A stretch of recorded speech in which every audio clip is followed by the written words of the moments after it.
Happy birthday to you.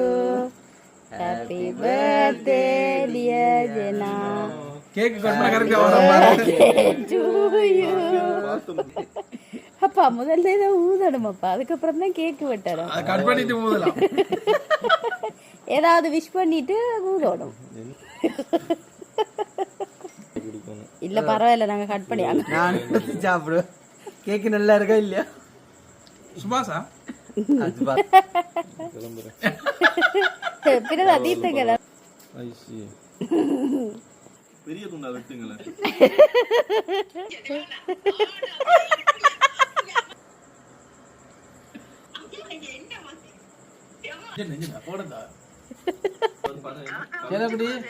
Babu ஆள் கொண்டு போய் ஆகாட்டு